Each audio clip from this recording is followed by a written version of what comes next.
jẹ́ kí n sáré gbé ẹ débẹ̀ látẹnu Sheikh Ismail ọmọ Barahama agbára àdúà.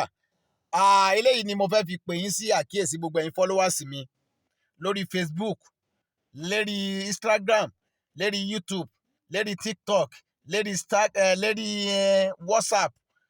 mo fẹ́ lè sọ fún yín pé special prayer tá a fẹ́ ṣe ní on the 12th this month, which is Sunday tó ń bọ̀ wáyìí, ní 10:30 Nigeria time, aago 10 àbọ̀ la máa bẹ̀rẹ̀.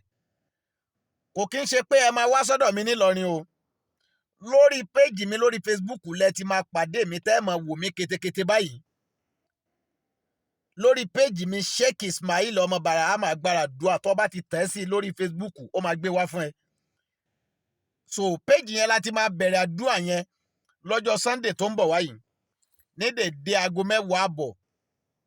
Ẹ ní wá sọ́dọ̀ mi ńlọrin o. Kìí ṣe rí WhatsApp láti máa ṣàdúà yẹn o. Lórí péjì mi láti máa ṣe o.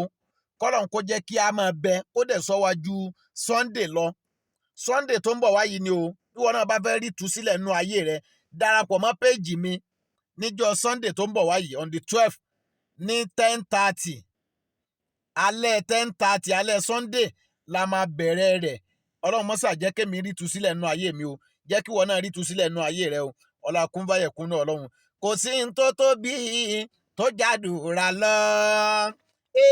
Ẹ̀dá ẹjádùn ní mádùrà gidi gan. Òun ló kùn fa bá ṣe róore gbà láyé bí. Ogun ló lọ́jọ́ kan ìpọ́njú ó dájú. Orí ẹni ló lọ́jọ́ gbogbo ló ti tọ́. Bénìyàn bá dùn ní mádùrà dáadáa. Pẹ̀lú ìkún lọ́wọ́ pọ̀lọ́hùn ló dé tán. Ohun tá a fẹ́ lábẹ́ àdúrà gidi ni. Ṣògùn bí ẹni tí kì í ṣàdúrà rárá. Ṣàdúrà bí ẹni tí kì í ṣògùn kó lè rí. Pàdúrà ju gbogbo nǹkan lọ o ló jẹ́ kí Yorùbá sọ wípé àdúrà ló ń gba agbára kọ́. Agbára bismillah ó máa wáyé níjọ́ Sunday tí ń bọ̀ wáyìí. Ìwọ náà darapọ̀ mọ́ wa o kó o lè bọ́ nínú ogun ayé. Salaam alaikum.